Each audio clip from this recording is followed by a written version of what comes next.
as well as Dr. Andy Thomas and Dr. Larry Blosser, and they all will be speaking. Thank you all for joining us this Saturday afternoon. We're here today to update people in the state of Ohio, and specifically to talk about our statewide testing process for COVID-19. While the situation certainly remains fluid, we have a plan, and we are implementing that plan now. Certainly the safety and well-being of all Ohioans is our most important consideration. And we're here this afternoon to walk through for the media and for the public our statewide effort to ensure that those most in need of testing of COVID-19 do in fact get a test. As of today, here are the essential facts. Ohio still has no confirmed cases of COVID-19. No confirmed cases as of this moment. We have had 9 persons under investigation, referred to as PUIS, who have all tested negative. We currently have 5 persons under investigation where the test is in the process of being done, and we are awaiting those results. Starting today, the Ohio Department of Health will start posting data 7 days a week instead of 5 days a week about the number of PUIs in Ohio. The state of Ohio now has the ability to test cases. The Ohio Department of Health has started testing, and we expect to get results within the next 24 hours.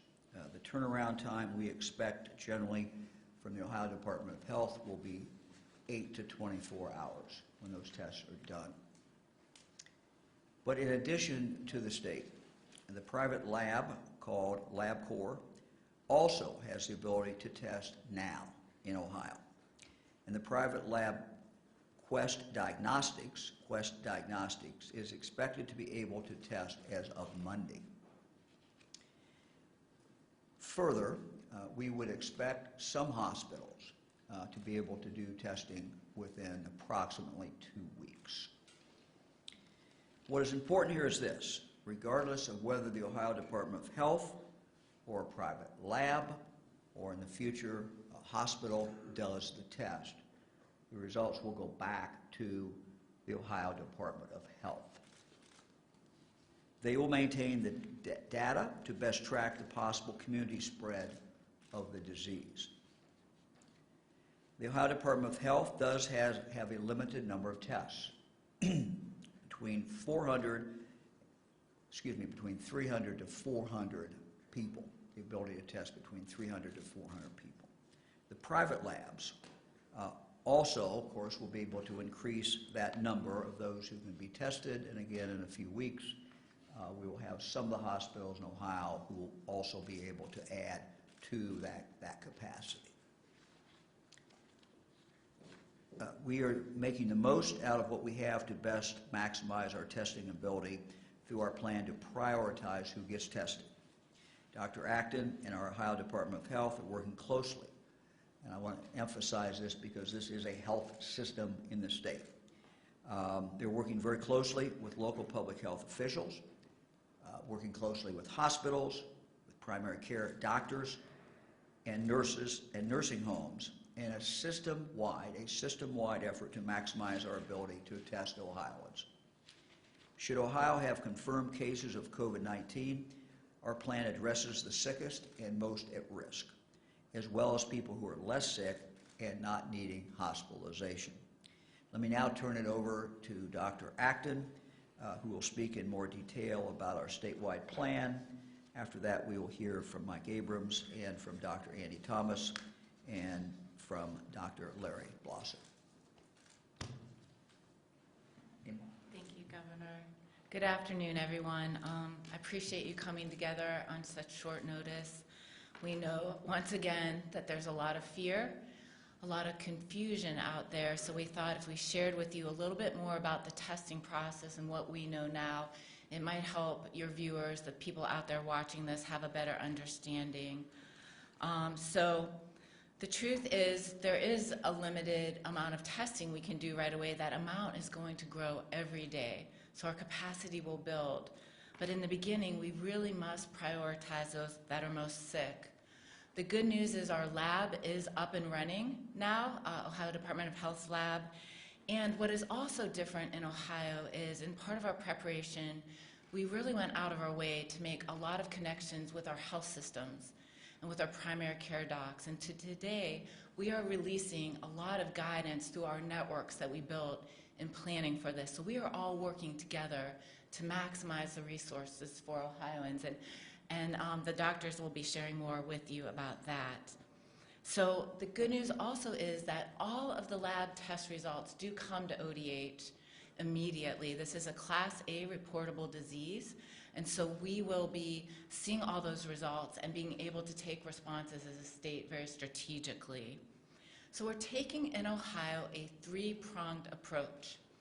First of all, we are going to prioritize those at highest risk for having consequences of this disease. As I said all along, most people, over 80% in the science we have now, will be able to stay at home, and believe me, we want people to stay at home if they're sick with this, just like they would with the flu. So we're really going to prioritize the elderly, people who have pre-existing health conditions, those who are immunocompromised, and actually our healthcare workers. As you've seen in other states, healthcare workers, sometimes our frontline workers like EMS and fire, are first out on the lines and exposed, so they will be prioritized. Those tests will be directed to the Ohio Department of Health because we have the capacity to turn those around the most quickly. But then there will be a second group, and that second group is the rest of us.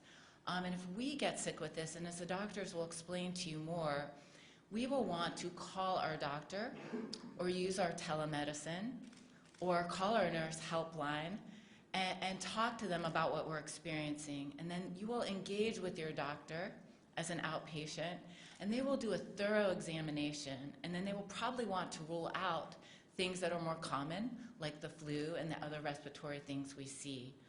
And then, only with a provider's order, and those providers, as we know, are nurse practitioners and physician assistants and doctors, they will then make an order for a test. So that test has to be with a doctor's order. It's not available just ubiquitously. And then those tests, whether they go to those private labs, LabCorp, Quest right now, more are coming online every day. Soon, in 2 weeks, hospitals might be able to do more of that in-house. Whether it's done privately or whether it's sent to my lab, we'll gather all those results and we'll make our strategy. So the other thing, the third part of the prong, is what I'm going to call sentinel surveillance, which means we're going to try to get, in this early stage, a sense of community spread. While we have no cases, and we do have some PUIs pending, we do know most likely from what we're seeing in other states that there is community spread in our country. So we are going to be doing something that epidemiologists do.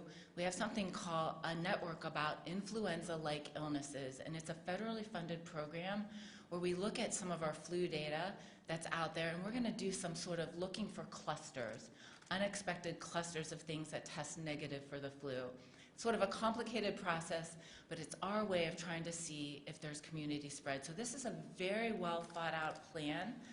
I'm very proud of our state. I'm proud of our epidemiologists because, as you know, in this situation, we're sort of having to create a process that doesn't really exist. And so I feel our state is very well prepared and is being very strategic by having this three-pronged approach. And so local health departments are working from this playbook. Hospitals, nursing homes, we're giving guidance as we speak to our primary care doctors, going out through all our networks. So we're really going to guide folks. But for those of you at home, I want to give you two resources, and also our providers out there, because I know, again, a lot of providers are wondering what to do. In addition to the mailings and the emails you'll be getting, always go to one place for your information in Ohio. It is coronavirus.ohio.gov. And we have also stood up a call center, just started yesterday, a call center where anyone can call in with their questions, and that number is 833-4, the number 4, ASK-ODH. So 833-4-ASK-ODH. And again, I know there's so much fear and so much confusion. We'll try to talk to you through that. But remember, just like when you're sick with the flu or a cold, the first thing you want to do is reach out to your provider. The other new things are that we're posting our PUIs every day now. We were doing it 5 days a week, but none of us are resting on the weekends with this, so we will be giving you that information as we know it. We are also in our state going to tell you a lot about our testing process. That's another complaint I think people are hearing about in the media. And as we start testing, we're going to tell you everything we can about what we're doing. And again, the private labs will be sharing that information as well.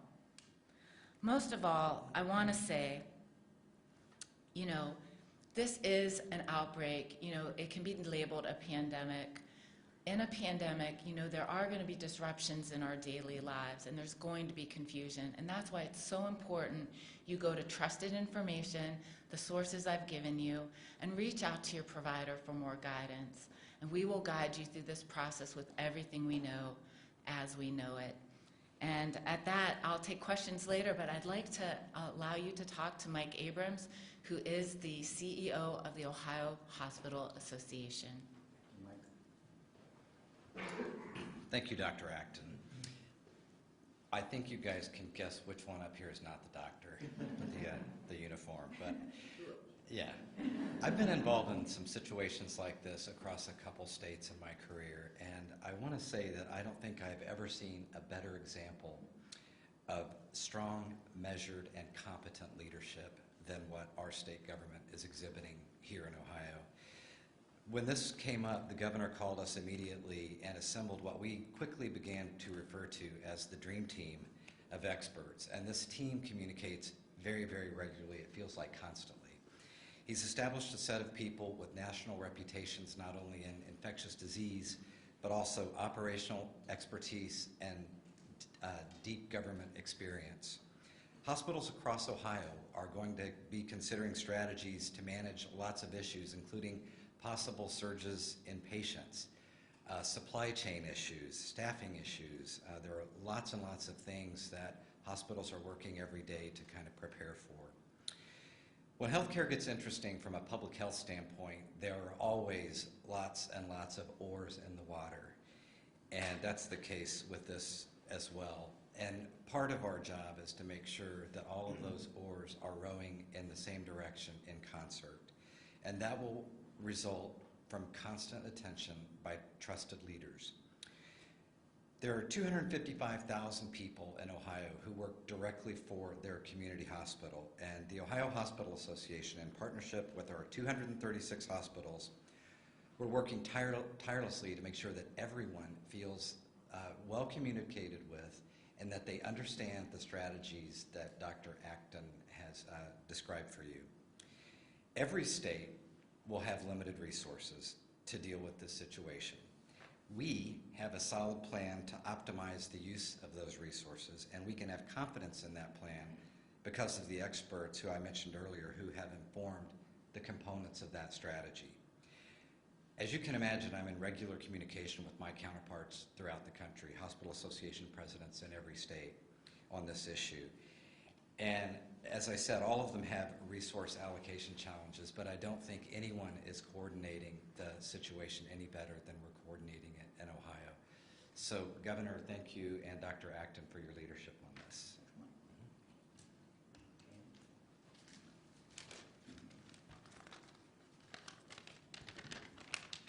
Good afternoon. I'm Andy Thomas. I'm Chief Clinical Officer for the Ohio State University Wexner Medical Center. Just want to take a moment to echo the comments of Dr. Acton and Mike Abrams. I think the plan that's being put together in the state of Ohio with regard to testing will be a big step forward to both help patients as well as hospitals and providers know the exact steps that they need to do to help patients find out whether they have COVID-19. The increase in testing capacity, both within the ODH and currently within commercial laboratories, is a huge step forward.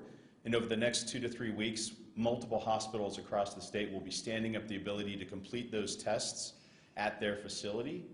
The difference in this progression over time is we've been able to do swabs at the local level, but in the past we've had to send them through ODH to Atlanta to be tested. And as many of you have heard, the turnaround time for that has been days, on a matter of days, if not number of days. Now that the test can be done in the state for the sickest patients, that turnaround time will be significantly shorter, within a day, as you've heard. Even through the commercial labs, we think at this point it will be a couple of days for a turnaround time for those tests for less sick patients. As hospitals bring this testing online within their facilities, that turnaround time could be as short as 4 hours, or in many cases even shorter. The ability to find out sooner that you have this is a benefit to that patient, a benefit to the providers caring for them, and for the patient's families. One of our goals in being here today, both I'm a primary care physician myself as well as a hospital leader, is to make sure we're getting the message out to the healthcare community, physicians, advanced practice nurses, physician assistants, who are on the front line when patients start calling the office on Monday asking about testing. So our goal is to make sure that those frontline providers know what to do. First and foremost, we need to be making sure that they know how to screen patients to see who is at highest risk. In the past, we've been able to use international travel and exposure to a confirmed patient as one of those risk factors, where now that there is spread within the United States, that international travel is less valuable as a screening tool. So you can certainly use domestic travel for that. And then also obviously screening for symptoms. Fever specifically is very important in diagnosing the disease, but also cough, shortness of breath, and some other symptoms that patients can develop.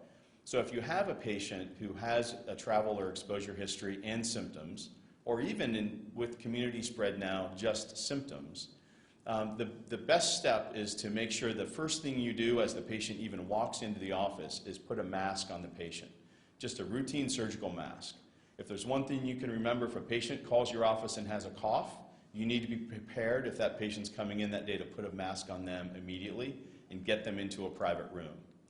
Then you can work either with your local hospital, your local health department to determine the best next step for testing. If that patient is severely ill, they should be sent to the emergency department locally to be managed. If that patient has mild or moderate symptoms, as Dr. Acton mentioned, 80% of the patients with this condition are going to be sent home. Those patients most likely can either be tested in that doctor's office if they have the appropriate personal protective equipment to be able to get the swabs, or they can be sent either to the local hospital or to the local health department for that testing. But you need to coordinate that with the local providers. You don't want to be sending patients just to the ER to be assessed without talking to someone ahead of time to know that the patient's coming. So the other thing I will emphasize, as Dr. Acton mentioned, there is a requirement that there be a provider's order to have the testing done. So for patients in the community, this isn't something you can just walk up to a lab and ask to be tested. You have to be evaluated by a physician, either over the phone, through telemedicine, or in person, a physician, advanced practice nurse, or a physician's assistant to get an order to be tested. So we think with the coordination really being done by the Ohio Department of Health through our hospitals, our local health departments, and our physician practices, we think we have a solid plan to move forward over the next few weeks as our testing capacity increases so that we can make sure that we're doing our best to protect the citizens and our patients for the state of Ohio. Thank you. Afternoon. Dr. Larry Blosser. I'm the outpatient medical director for Central Ohio Primary Care Physicians, and I'm a primary care physician by training. I think you've heard a lot of what I would tell you as well, but I'd like to highlight a couple of things. I'm very thankful that the governor and the Ohio Department of Health are as engaged as they are. As a primary care physician, kind of on the front line, the lack of information can be a scary thing. And I think the amount of information that we've been getting has been very helpful, and the information that will be pushed out today and going forward will help us to understand how we take care of patients and how we utilize our resources. I think for patients, what I would stress to you is call your healthcare provider before launching into doing anything. It's going to be very helpful if you talk to somebody who's knowledgeable. Information on this infection evolves day by day and hour by hour. and you should rely on someone who has access to that information to help you make the right decision about what to do next. And for the primary care physicians in the state, I'm encouraging you to take a very good history, try to manage these patients in the setting that they're in their home, assess who really rises to a level of needing further evaluation in a facility. Be careful. This would be a great time to try to leverage telemedicine if you have that capability. Find ways to interact with patients without necessarily being face-to-face. And just a reminder that if you have someone that you suspect may have COVID-19, communicate with wherever you plan to send them before you do. This needs to be coordinated, need to understand how to manage that patient in a way that keeps the patient safe and also protects the rest of the people that might be in that facility. Thanks. Any questions? I was wondering, like with the telemedicine you were mentioning, doesn't that be, I mean, if they do like a swab, then there will be an in-person contact, correct? Like what does telemedicine do to help? Telemedicine would allow you to, sorry, telemedicine would allow you to triage who really needs that swab. It allows you to understand the severity of illness. As has been mentioned, a lot of cases are relatively mild, may not need testing, may be able to be treated at home in that environment. So telemedicine allows you to triage the patient effectively. Are we now just doing some COVID-19 confirmations based on patient symptoms like they did at a certain point in China, or are we still testing only to confirm? Laura, I'm not sure I understand. Could you just say that again? So if it's mild, like he said, and you can't really get a swab, I mean, will we ever know if that person had COVID-19 because it's not going to get confirmed? Or are we like China where at some point they just started I understand. symptoms? So, like I said, we're going to be prioritizing testing the people that are sickest. And then of the people who are sort of not needing hospitalized, a lot of it is ruling out the other causes because as we know, we're in flu and cold season. So we'll try to rule out the other causes. I'm going to take a moment here and share a fact. Coronavirus is a cause of the common cold. It's a different type of coronavirus that we're after here. So there's a whole grouping of coronaviruses. And I know there have been some people scared out there. They get a respiratory panel and you see the word coronavirus. And that's why it's so important. A doctor kind of interprets your test results with you because it's a beta, it's a certain grouping within the coronaviruses. It is this specific new novel virus. And so there is a little confusion out there, and we have some information on our website about that. But you're going to see this gradually. We've talked a lot about the pandemic and how this spreads. Eventually this will spread in the community. And eventually it might be something that gets tested for the same way as flu every season and be part of a respiratory panel. And there will be many people who have this and might feel a little under the weather, soldier on, but never know they ever had it. And so I think you'll see this natural progression as this outbreak spreads. We're going to be doing a lot of testing now. Eventually testing will be almost routine. We at ODH won't do it. We don't do flu testing. That's all done in hospitals or in private labs, but we're the ones who collect the data and do the surveillance on it. So you're seeing this gradual shift as that occurs. Dr. Acton, could you sort of explain, so I'm assuming that there are people who go into the doctor and they say, I have this symptom and this symptom, but if they don't really fall on the list of prioritizing or anything, do you track those issues too? Do doctors maybe send you information, hey, there's somebody who's possibly this, they can't get a test right now? Right. What do you call that, and do you track those issues as well? Or? I think doctors, what they'll be doing is when they work that person up, and if they decide, this doesn't really feel like COVID, they'll still tell patients what to look for when they go home. So the big thing, a patient that is an outpatient, that would make us think maybe they need to seek. Now you're the person who needs to maybe go to urgent care or the ER, because again, this is going to be a heavy season, so we want only the sickest to go so our healthcare system isn't overwhelmed. But if you have difficulty breathing, sustained difficulty breathing, that's a symptom. There'll be other symptoms that doctors share with their patients. If you see a change and how you're feeling. They'll tell you what to look for and to come back. So that's how it will work a lot like even with the flu. You know, you can be at home with the flu, but if you really can no longer catch your breath, you need to tell your doctor right away. And those kinds of guidance will be given by primary care folks. With the 5 that are currently being tested, like how many of those are CDC and how many of those are in Ohio at this point? Okay. I will share with you that we have 9 negative people under investigation, no cases. Amazingly, we're holding out. I'm setting a pick on Ohio right now, trying to keep cases out, but you know we will have one any day now. Of the people under investigation, 1 had gone to the CDC before we were up and running.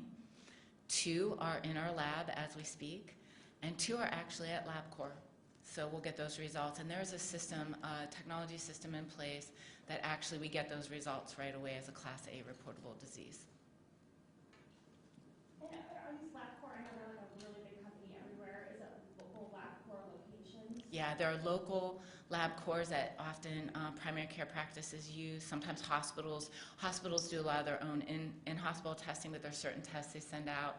Quest, and you know the FDA waived the ability so more private companies could develop this. I think some hospitals will be doing these tests soon, and I think that you'll see more labs doing them. And little by little, our capacity will grow. I will also say at ODH, we're in the queue to get more ability to test more of the reagent when that becomes available through the CDC. And as I've said, this shortage, what we're seeing here is across the country, as you know. But what we're doing here in Ohio is we're maximizing our ability to use the resources we have. When Governor DeWine said 300 to 400, is that at one time or is that the total amount that Ohio can test at this point? Right now, that's the capacity our lab has. And I just, if for a second, I will be geeky and I will describe. Shall I describe No, it? I think you should describe, though, why we couldn't test, why we now can start to test, Okay.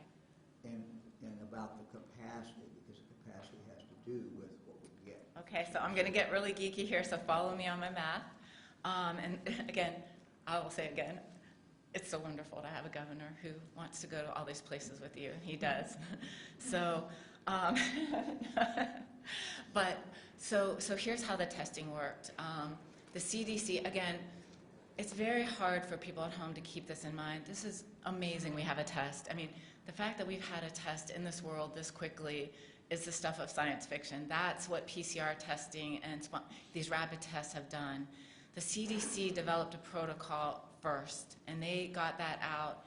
When we got the kits from the group that made them, there were some faulty reagents. A kit is just a bunch of chemicals, 3 reagents in particular that are important for this, that our already existing equipment can use and gets calibrated to and allows us to run these specimens.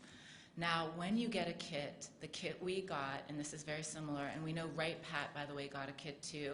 They're doing military testing, though, not civilian testing. One kit allowed you to do 1,000 reactions. When we first got the kit a while back in February, like many other states, those reagents didn't work, if you remember that. And that's why we had to wait to get the test we got this week. So 1,000 reactions. Some of those, it's very geeky science, but are lost to controls. You have to do them to calibrate the equipment.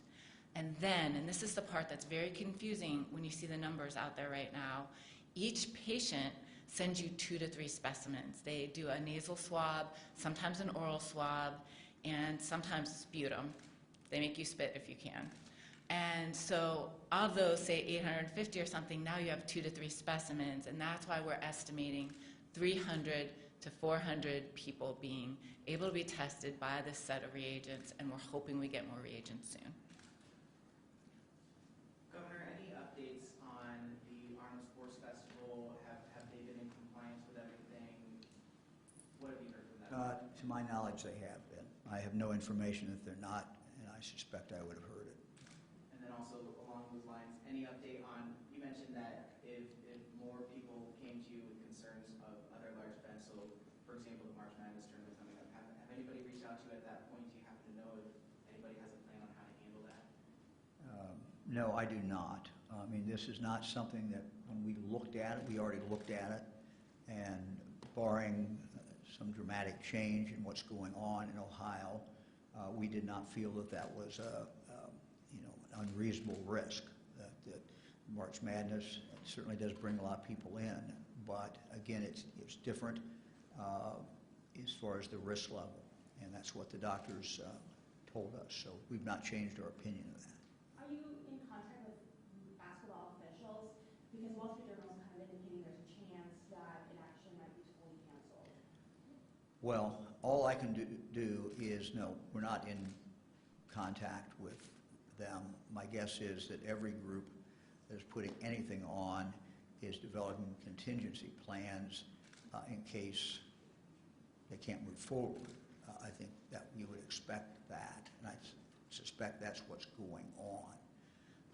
But you know, our opinion is based upon what doctors are telling me is not changed about that. Anybody else? As you all know, all of us in this room are constantly accused of fear-mongering with coronavirus. You all probably are accused of the same, or political opportunism or whatnot, but you called this news conference on a Saturday when there's no terribly significant update on cases in Ohio. Why? We felt it was important as we move to a new phase, and the new phase is we now have the capacity in Ohio to test. New phase is we now have 2 private companies that are ready to test. So those are fundamental changes in where we are. We are reaching out today to primary care physicians. We're reaching out today to hospitals. And we were doing that not publicly. In other words, we were doing this with emails and other things. We felt it was important that as we reach out to these primary care physicians and hospitals and nursing homes, that we share that with the general public. Again, we want to be very open about this. We made a decision to have this press availability, press conference, just to do that. No, there was no huge news, but I think the news, you decide what the news is. That's not my job. I've been around long enough, but but what's the important is we have a plan. And we want to make that clear to the people in Ohio. There is a plan. We've tried to outline what that plan is, and we're working to execute that plan. And I do want to answer that because, I mean, I think one of the biggest issues we're facing is people on the ground, even physicians themselves, are really confused and they're afraid. And I think the testing has become something that is, you know, there are conflicting messages about that, and so that really has become an issue. And people are calling up their doctors are calling up the health departments, people are confused, and in order for us to address this as a state, we really need to get the best information out there. And what was really going on right now is a lot of fear and confusion, and that's why we wanted to explain how Ohio is testing and how we'll go about that. And I hope, again, not everyone will understand that, but I hope that begins a process by which people understand it. And we're pushing out tons of information to every sector. We're working with hospitals, new stuff going out to doctors as we sit here, stuff going out for the general public on this. People are calling the hotline as we sit here trying to understand this. So we really owe it to them. You know, this is an unprecedented time, and we really owe them the best information as we have it, and that's all sans politics. And you see whole health systems working together that often compete in industry. They're not. They're all working together, and that's what we have to do at a time like this. In your clinical opinion, doctor, is there an amount of coverage talking about this messaging in news conferences that would be fear-mongering, or is coronavirus dangerous enough to warrant all this? I think it is something we all are taking very seriously. You know, we have not had an outbreak like this in a long time. We have not seen borders closed. This is something different, and it's going to change our ordinary lives. Like, it's going to change. There are going to be absences. Businesses are going to have to take steps about employees being out sick. So the good news, and that's why trusted sources of information, coronavirus.ohio.gov, it's a CDC of information, overlaid with what's important for Ohioans. And that's why the 833 for Ask ODH. We want people to get the most, you know, credible, good information. And it is, you know, always in times like this, there's going to be a lot of other information out there as well. So your help and the media has been great in this. And we really appreciate it because in a time of a public health crisis, the media is one of our most important tools to helping people. And if things get, messy, as they are in other states, we'll really rely on you to help us get good information out.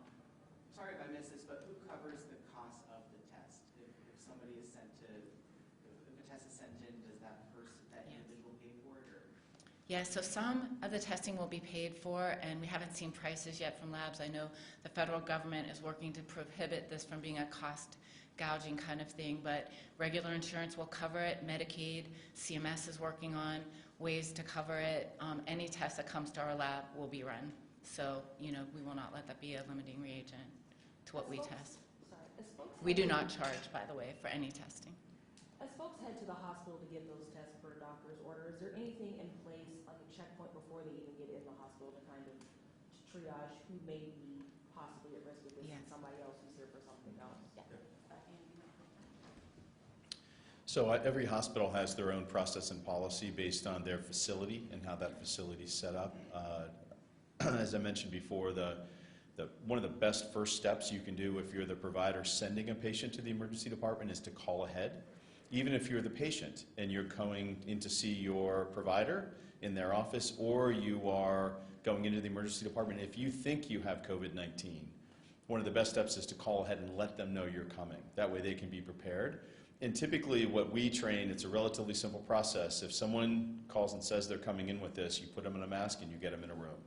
You don't want these people sitting in a waiting room, coughing without a mask. Potentially other people that are there for sprained ankles and other things potentially could be exposed. So it's relatively simple. You put a mask, just a routine surgical mask, on them, and you get them into a private room. And then the providers can don the appropriate personal protective equipment that's required and go in and evaluate the patient, interview them, assess them, maybe examine them to determine the need to do the test. Anybody else? With the lab workers, are they mostly 7-day-a-week people, or are they having to do special because of this situation? Our lab is geared up with 2 shifts, working most hours of the day, and our folks have been working 24/7 pretty much since this began. And I think on your first question, the hospitals you'll see this evolving. I think in the coming week, you'll see guidance from nursing homes. Each system will be trying to limit visitors and doing different things as this evolves to limit the spread of disease. So once again, stay tuned because it's evolving and we'll keep you up to date. Thank you all very much.